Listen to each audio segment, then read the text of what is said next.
जय भोलेनाथ। ओम नमः शिवाय। प्रिय भक्तजनों, आप सभी का दिन शुभ और मंगलमय हो और भोलेनाथ जी आप सभी की मनोकामनाएं पूर्ण करें। आज सुनिए सावन मास महात्म्य का अध्याय 27। महादेव जी कहते हैं, हे देवी पार्वती, राज्य पाकर राजा पृथु ने सोचा, मेरे पिता बड़े अधर्मी थे। उन्होंने यज्ञ आदि का उच्छेद कर डाला था, इसलिए उन्हें किस लोक की प्राप्ति हुई है इसका ज्ञान मुझे कैसे हो। वे ब्राह्मणों के द्वारा मारे गए हैं, उनकी क्रिया किस प्रकार करनी चाहिए। इस प्रकार सोच विचार में पड़े हुए राजा पृथु के समीप देवर्षि नारद आए। राजा ने उन्हें आसन देकर प्रणाम किया और पूछा, भगवान, आप सब संसार के शुभ अशुभ को जानते हैं। मेरे पिता बड़े दुराचारी और देवताओं तथा ब्राह्मणों के निंदक थे। उन्हें शुभ या अशुभ किस स्थान की प्राप्ति हुई है। नारद जी ने दिव्य दृष्टि से यह जानकर कहा, राजन, जहाँ जल और वृक्षों से रहित मरु प्रदेश है, वहाँ म्लेच्छों के बीच में उत्पन्न होकर तुम्हारे पिता यक्ष्मा और कुष्ठ रोग से पीड़ित हैं। नारद जी की यह बात सुनकर राजा पृथु ने विचार किया कि संसार में पुत्र वही कहलाता है जो पिता का उद्धार करे। मेरे द्वारा किस प्रकार पिताजी पाप मुक्त हो सकेंगे। यह सोचकर उन्होंने पुनः नारद जी से पूछा, भगवान, किस कर्म से मेरे पिता की मुक्ति होगी। तब नारद जी कहने लगे, राजन, प्रधान प्रधान तीर्थों की यात्रा करो, इससे तुम्हारे पिता का मोक्ष होगा। नारद जी का यह वचन सुनकर राजा पृथु ने राज्य का सारा भार मंत्री के ऊपर रख दिया और स्वयं तीर्थ दर्शन के लिए निकले। अनेक तीर्थों की यात्रा करके वे प्रभास क्षेत्र में आए। उस तीर्थ का महात्म्य जानने वाले ब्राह्मणों को आगे करके महाराज पृथु न्यम कुमती नदी के समीप गए। वहां ब्राह्मणों ने उन्हें प्रेतशिला में स्थित पद रूप तीर्थ का दर्शन कराया। उस विमल तीर्थ का दर्शन करके राजा के नेत्र आश्चर्य से खिल उठे। उन्होंने यज्ञों की सिद्धि के लिए कुंडों, वेदियों तथा मंडपों का निर्माण किया। इसके बाद पर्याप्त दक्षिणा वाला यज्ञ विधि पूर्वक प्रारंभ हुआ। राजा पृथु को तेजस्वी पितरों ने प्रत्यक्ष दर्शन दिया और श्राद्ध ग्रहण करके संतुष्ट होकर कहा, राजन, तुम धन्य हो, पुण्य स्वरूप हो और हम तीनों तुम्हारे पिता, पितामह और प्रपितामह भी परम धन्य हैं, जिन्हें इस गोष्पद तीर्थ में श्राद्ध करके तुमने ताड़ दिया। ऐसा कहकर वेन सहित सब पितर विमान पर बैठे और स्वर्ग लोक को चले गए। जाते समय वेन ने कहा, राजन, इधर मैं 4 जन्म ले चुका। पहले जन्म में कोढ़ी था, दूसरे में पापी हुआ, तीसरे में भी दुराचारी ही था और चौथे में उच्चिष्ट भोजी चांडाल हुआ। आज मैं सब पापों से मुक्त होकर स्वर्ग लोक को जाता हूँ। महाभाग, अब तुम जाओ और चिरकाल तक राज्य भोगो। पुत्र के द्वारा पितरों के लिए जो कुछ किया जाता है वह सब तुमने सफल कर दिया है। पिता की यह बात सुनकर राजा पृथु कुटुंबियों सहित बहुत प्रसन्न हुए। उन्होंने भूमि और स्वर्ण आदि दान देकर ब्राह्मणों को संतुष्ट किया। संसार में कोई ऐसी दान देने योग्य वस्तु नहीं जिसका उन्होंने वहां दान न किया हो। इस प्रकार पितरों का प्रत्यक्ष दर्शन कराने वाला उस तीर्थ का प्रभाव देखकर राजा अपनी राजधानी को चले गए। सारी पृथ्वी का राज्य भोग कर देह त्याग के बाद उन्होंने दिव्य लोक प्राप्त किया। गोष्पद तीर्थ में स्नान करके यत्न पूर्वक वेदज्ञ ब्राह्मणों को निमंत्रित करें और विधि पूर्वक श्राद्ध में उन्हें भोजन कराएं। पितरों की तृप्ति चाहने वाले पुरुष को वहां पिता का श्राद्ध अवश्य करना चाहिए। इसके लिए वहां किसी तिथि, नक्षत्र, पर्व और मास आदि का नियम नहीं है। वहां सदा श्रद्धा युक्त चित्त से यात्रा करनी चाहिए। किसी विशेष काल का वहां के लिए नियम नहीं है। महादेव जी आगे कहते हैं, हे पार्वती, गोष्पद के दक्षिण समुद्र तट पर नारायण ग्रह है, जिसमें साक्षात श्री विष्णु निवास करते हैं। वे सत्य युग में स्वर्णमय, त्रेता में रत्नमय, द्वापर में रजतमय और कलयुग में प्रस्तरमय विग्रह में रहते हैं। सरस्वती के पश्चिम तट पर स्वयं श्री हरि के द्वारा निर्मित चक्र तीर्थ है। उसमें स्नान करके मनुष्य ब्रह्म हत्या का नाश कर देता है। भगवान विष्णु जब दैत्यों का विनाश करते हैं, तब विश्राम के लिए उस घर में स्थित होते हैं। इसलिए इस भूतल पर नारायण ग्रह के नाम से प्रसिद्ध है। वहाँ सत्य युग में भगवान जनार्दन के नाम से प्रसिद्ध होते हैं। त्रेता में उनका नाम मधुसूदन होता है। द्वापर में उन्हें पुंडरीकाक्ष कहते हैं और कलयुग में वे नारायण कहलाते हैं। इस प्रकार चारों युगों में श्री विष्णु धर्म की स्थापना करके उस स्थान पर आते हैं। जो एकादशी को निराहार रहकर उन नारायण देव का दर्शन करता है, वह मृत्यु के बाद उनके आनंदमय अविनाशी धाम को प्राप्त होता है। न्यम कुमति के किनारे उत्तम कुबेर नगर है। उसे अग्निकोण में कोटीश्वर लिंग है। कुबेर से पूर्व दिशा में बालार्केश्वर है और उत्तर दिशा में अंबिका स्थान है। वहां कुंड में स्नान करने से ब्रह्म हत्या का नाश होता है। बालार्केश्वर और अंबिका के दर्शन से वाजपेयी यज्ञ का फल मिलता है। कुबेर नगर में सैकड़ों तीर्थ और शिवलिंग है। उनका दर्शन करके मनुष्य सब पापों से मुक्त हो जाता है। देविका नदी के तट पर जालेश्वर लिंग है, जिसके दर्शन से ब्रह्म हत्या नष्ट हो जाती है। पूर्व काल में आप स्तंभ नाम के एक श्रेष्ठ महर्षि थे। वे प्रभास क्षेत्र में जाकर देविका नदी के जल के भीतर रहने लगे और वहां भगवान शिव का ध्यान करते हुए काष्ठ की भांति स्थित हो गए। इसके बाद एक समय मछलियों से जीविका चलाने वाले धीवर वहां आए। उन्होंने वहां एक महाजाल बिछाकर उसे बलपूर्वक बाहर की ओर खींचा। जाल के साथ आप स्तंभ जी भी खींच आए। तपस्या से उद्दीप्त उन महर्षि को देखकर सब केवट भय से व्याकुल हो उठे और चरणों में मस्तक रखकर उन्हें प्रणाम करके बोले, मुनि, हमने अनजान में यह पाप कर डाला है। आप कृपा करके हमें क्षमा कर दें और इस समय आपका जो प्रिय कार्य हो उसे करने के लिए आज्ञा दीजिए। मुनि ने देखा अज्ञानवश यहाँ बहुत बड़ा संहार किया गया है, फिर भी वे बड़े भारी क्षमाशील थे। उन्होंने दुखी होकर कहा, यदि ज्ञानियों का भी चित्त केवल अपने ही लाभ में रत है, ज्ञानी भी यदि स्वार्थ का आश्रय लेकर ही ध्यान करते हैं, तब इस संसार के दुखातुर प्राणी कहाँ सुख पाएंगे। जो मनुष्य एकांततः दुख भोगना चाहता है, उसे मुमुक्षु पुरुष पापी से भी पापी कहते हैं। मैं कौन सा ऐसा उपाय करूं जिससे समस्त दुखी प्राणियों के अंतःकरण में प्रविष्ट होकर उनके सब दुखों को अकेला ही भोगूं। यदि मेरा कोई शुभ कर्म है तो वह दीन दुखी प्राणियों को प्राप्त हो और उन सब ने जो दुष्कर्म किया हो वह सब का सब मुझे मिल जाए। संसार के अंधे, दीन दुखी, अंगहीन, अनाथ तथा रोगी मनुष्यों को देखकर जिसके हृदय में दया नहीं आती, वह मेरे विचार से राक्षस है। जो समर्थ होकर भी प्राण संकट में पड़े हुए भय विह्वल प्राणियों की रक्षा नहीं करता, वह पाप को भोगता है। इसलिए मैं इन दीन दुखी भयभीत जंतुओं को छोड़कर एक पग भी कहीं नहीं जाऊंगा। फिर स्वर्ग लोक की तो बात ही क्या है। महर्षि की यह बात सुनकर वे मल्लाह बहुत घबराए। उन्होंने वहां का सब वृतांत राजा नाभाग से जाकर कहा। नाभाग भी यह समाचार सुनकर ब्रह्मानंदन आप स्तंभ जी को देखने के लिए तुरंत ही वहां आ गए। उनके साथ मंत्री और पुरोहित भी थे।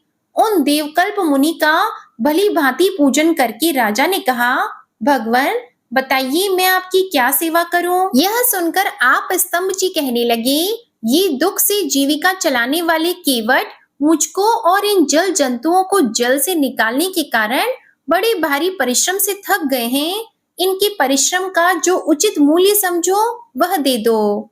नाभाग बोले, भगवान मैं निषादों को इनके परिश्रम का मूल्य 1,00,000 स्वर्ण मुद्रा दूंगा। आप स्तंभ जी ने कहा, राजन तुम्हें मुझे 1,00,000 के मूल्य से नहीं बांधना चाहिए। मेरे योग्य जो मूल्य हो वह दो। अपने मंत्रियों के साथ सलाह कर लो। तब नाभाग बोले, द्विज श्रेष्ठ, इन निषादों को 1 करोड़ मूल्य दे दिया जाए। यदि यह भी उचित मूल्य न हो और भी दिया जा सकता है। आप स्तंभ जी ने कहा, राजन मैं 1 करोड़ या इससे अधिक मूल्य में बेचने योग्य नहीं हूँ। मेरे योग्य मूल्य दो। जाओ ब्राह्मणों के साथ सलाह कर लो। तब नाभाग बोले, मेरा आधा या समूचा राज्य निषादों को दे दिया जाए, मैं इसे ठीक मूल्य समझता हूँ। आपकी क्या राय है? आप स्तंभ ने कहा, भूपाल, तुम्हारा आधा या समूचा राज्य भी मेरे योग्य नहीं है। मेरे योग्य मूल्य दो, समझ में न आए तो ऋषियों के साथ विचार करो। आप स्तंभ जी का यह वचन सुनकर राजा नाभाग अपने मंत्री और पुरोहितों के साथ दुख से आतुर एवं चिंतित हो गए। इसी समय महातपस्वी महर्षि लोमश वहां आ गए और राजा नाभाग से बोले, तुम डरो मत, मैं मुनि को संतुष्ट कर लूंगा। नाभाग बोले, महाभाग, इन महात्मा मुनि का मूल्य बताइए और कुल कुटुंब एवं बंधु बांधवों सहित मुझ सेवक की इनके कोप से रक्षा कीजिए। ये साक्षात भगवान रुद्र हैं, चराचर प्राणियों सहित तीनों लोगों को भस्म कर सकते हैं। फिर मुझ विषयासक्त मानव की तो बिसात ही क्या है। लोमश जी ने कहा, महाराज, तुम तो स्तुत्य हो। ये द्विज श्रेष्ठ भी संपूर्ण जगत के लिए पूजनीय हैं और गौएं दिव्य होती हैं, इसलिए इनके मूल्य में एक गौ दे दो। यह सुनकर राजा नाभाग मंत्री और पुरोहितों सहित बहुत प्रसन्न हुए और आप स्तंभ मुनि से बोले, भगवान, उठिए उठिए, अब मैंने निसंदेह आपको खरीद लिया। मुनि श्रेष्ठ, यह गौ ही आपका योग्यतम मूल्य है। आप स्तंभ ने कहा, राजन, लो, अब मैं अत्यंत प्रसन्नता पूर्वक उठता हूँ। अब की बार तुमने ठीक मूल्य पर मुझे खरीदा है। मैं गौओं से बढ़कर परम पवित्र मूल्य दूसरा कुछ नहीं देखता। गौओं की परिक्रमा तथा निरंतर पूजा करनी चाहिए। वे मंगल निकेतन हैं। स्वयंभू ब्रह्मा जी ने इन गौओं की दिव्य सृष्टि की है। ब्राह्मणों के स्थान, ग्रह तथा देवताओं के मंदिर भी जिनके गोबर से शुद्ध होते हैं, उन गौओं से बढ़कर दूसरा कौन प्राणी है। गौओं का मूत्र, गोबर, दूध, दही और घी, ये पांचों पवित्र हैं और संपूर्ण जगत को पवित्र करते हैं। इस मंत्र का सदा जप करना चाहिए। गावो ममाग्रतो नित्यम, गावः पृष्ठत एव च, गावो मे हृदये चैव, गवाम मध्ये वसाम्यहम। अर्थात गौएं मेरे आगे रहें, गौएं सदा मेरे पीछे भी रहें, गौएं मेरे हृदय में रहें, मैं सदा गौओं के बीच में निवास करूं। जो मनुष्य पवित्र एवं जितेंद्रिय होकर इस विशुद्ध मंत्र का जप करता है, वह सब पापों से मुक्त होता है और स्वर्ग लोक में जाता है।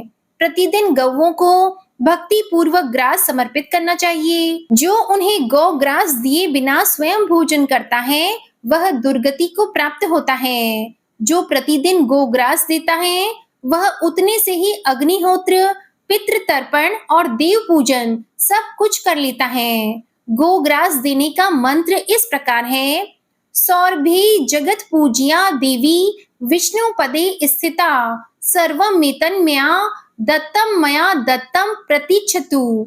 अर्थात संपूर्ण जगत के लिए पूजनीय सौरभि देवी भगवान विष्णु के गोलोक धाम में स्थित हैं। मैंने यह सब अन्न उनकी सेवा में समर्पित किया है। मेरे दिए हुए इस आहार को वे ग्रहण करें। गोपुत्रों अर्थात बैलों की रक्षा करने से, गौओं को सहलाने और खुजलाने से तथा दुर्बल एवं पीड़ितों की रक्षा करने से मनुष्य स्वर्ग लोक में प्रतिष्ठित होता है। आदि, मध्य और अंत तीनों कालों में गौओं की स्थिति बताई गई है। वे देवताओं के दूध, घी और अमृत की सदा रक्षा करती हैं, इसलिए उनका दान करना चाहिए। उनकी नित्य पूजा करनी चाहिए। वे स्वर्ग में पहुंचाने के लिए सीढ़ी के तुल्य बताई गई हैं। इस प्रकार गौओं का उत्तम महात्म्य सुनकर वे निषाद महात्मा आप स्तंभ के चरणों में प्रणाम करके बोले, संतों का वार्तालाप, दर्शन, स्पर्श, कीर्तन तथा स्मरण, ये सभी निश्चय ही पवित्र करने वाले हैं, ऐसी बात सुनी गई है। मुनि, हमारे साथ आपने संभाषण किया और हमें आपका दर्शन प्राप्त हुआ।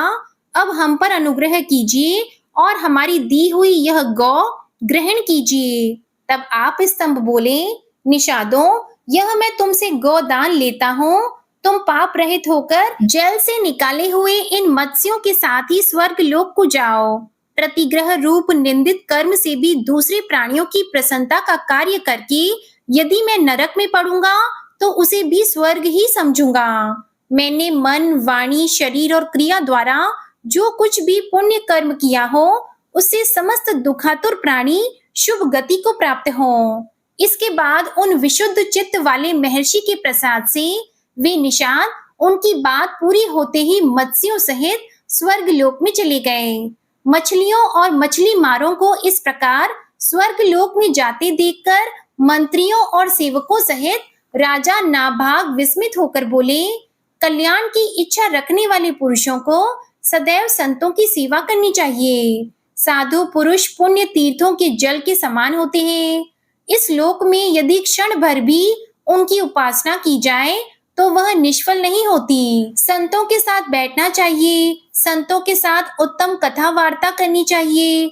जिस सभा में संत बैठे हों वहां बैठना चाहिए। दुष्ट पुरुषों के साथ कुछ भी नहीं करना चाहिए। संत समागम से ही ये मत्स्य और मल्लाह पुण्यात्मा मनुष्यों की भांति स्वर्ग लोक में चले गए।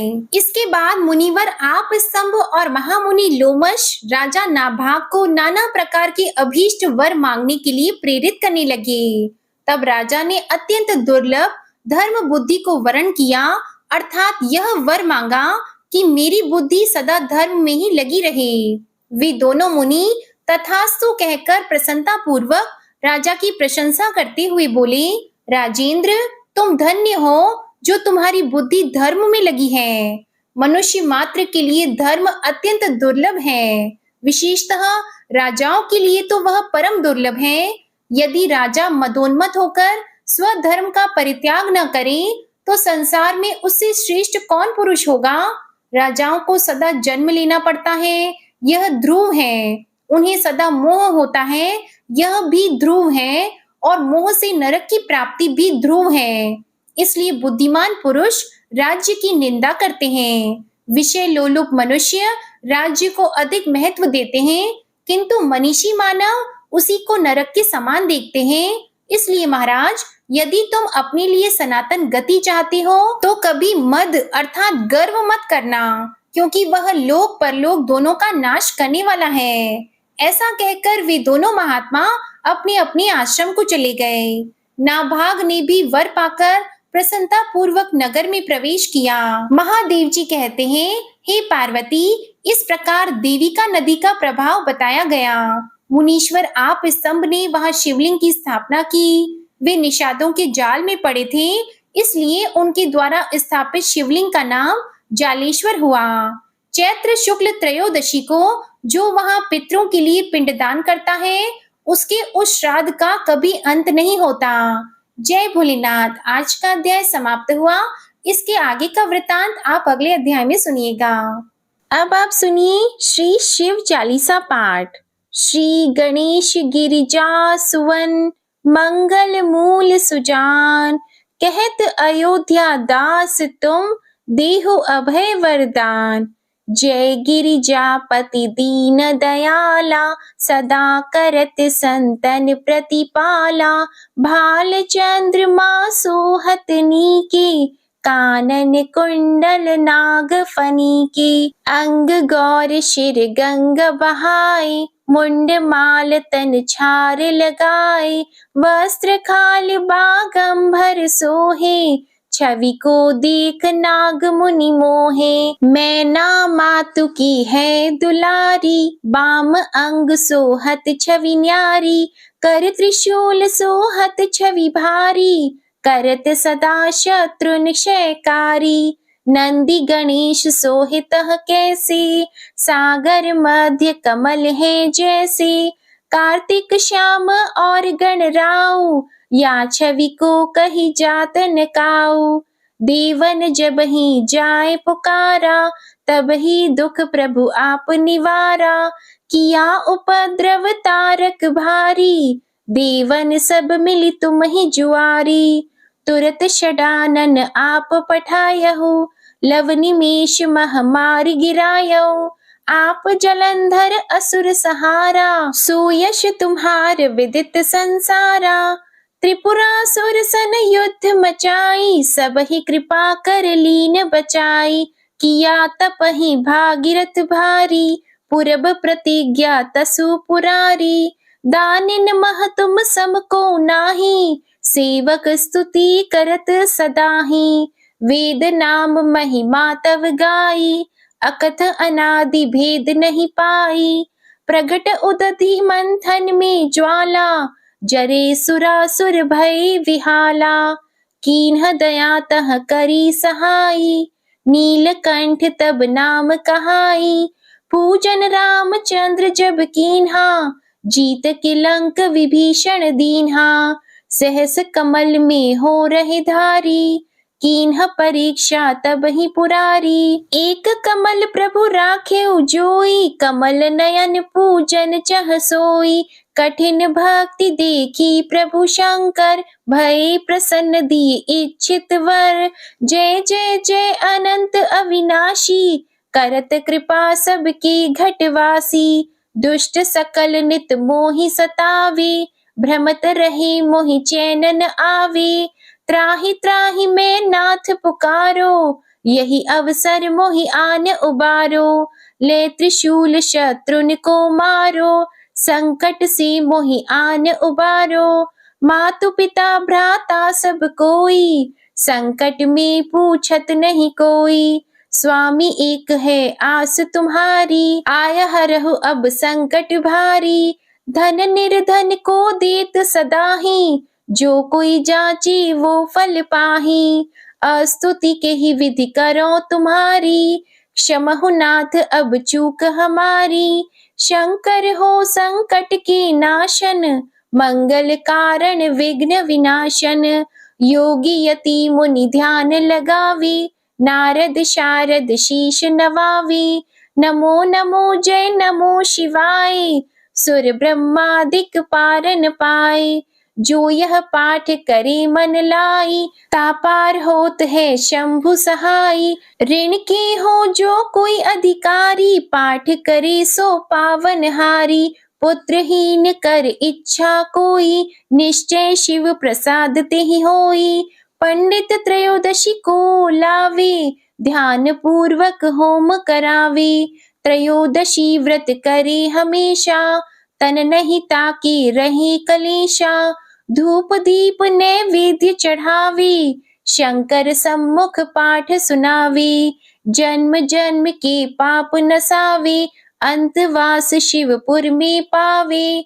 कहे अयोध्या आस तुम्हारी, जानी सकल दुख हरहु हमारी। नित नेम कर प्रातः ही, पाठ करो चालीसा। तुम मेरी मनोकामना, पूर्ण करो जगदीश। मगसर छठी हेमंत ऋतु, संवत 64 जान। स्तुति चालीसा शिव ही, पूर्ण कीन कल्याण। शिव चालीसा समाप्त होती है। प्रेम से बोलिए भगवान भोलेनाथ की जय। अब आप सुनिए भगवान भोलेनाथ की आरती। ओम जय शिव ओमकारा, प्रभु हर शिव ओमकारा। ब्रह्मा विष्णु सदा शिव, ब्रह्मा विष्णु सदा शिव। अर्धांगी धारा, ओम जय शिव ओमकारा। एकानन चतुरानन, पंचानन राजे। स्वामी पंचानन राजे। हंसासन गरुड़ासन, हंसासन गरुड़ासन। वृषवाहन साजे, ओम जय शिव ओमकारा। दो भुज चार चतुर्भुज, 10 भुज अति सोहे। स्वामी 10 भुज अति सोहे। त्रिगुण रूप निरखते, त्रिगुण रूप निरखते। त्रिभुवन जन मोहे, ओम जय शिव ओमकारा। अक्षमाला वनमाला, मुंडमाला धारी। स्वामी मुंडमाला धारी। त्रिपुरारी कंसारी, त्रिपुरारी कंसारी। करमाला धारी, ओम जय शिव ओमकारा। श्वेतांबर पीतांबर बाघंबर अंगे स्वामी बाघंबर अंगे सनकादिक गरुणादिक सनकादिक गरुणादिक भूतादिक संगे ओम जय शिव ओंकारा कर की मध्य कमंडल चक्र त्रिशूलधारी स्वामी चक्र त्रिशूलधारी सुखकारी दुखहारी सुखकारी दुखहारी जगपालनकारी ओम जय शिव ओंकारा ब्रह्मा विष्णु सदाशिव जानत अविवेका स्वामी जानत अविवेका प्रणवाक्षर में शोभित प्रणवाक्षर में शोभित ये तीनों एका ओम जय शिव ओंकारा त्रिगुण स्वामी जी की आरती जो कोई नर गावे स्वामी जो कोई नर गावे कहत शिवानंद स्वामी कहत शिवानंद स्वामी मन वांछित फल पावे ओम जय शिव ओंकारा ओम जय शिव ओंकारा। जय भोलेनाथ। आपको ये कथा पसंद आई हो तो वीडियो को लाइक कीजिएगा, शेयर कीजिएगा, कमेंट में भगवान भोलेनाथ जी की जय लिखिएगा और चैनल को जरूर सब्सक्राइब कीजिएगा। इसी के साथ आज आप हमारे चैनल पर शिव महापुराण की कथा, शनि प्रदोष व्रत कथा और पुत्रदा एकादशी व्रत के पारण की कथा भी जरूर सुनिएगा। ओम नमः शिवाय।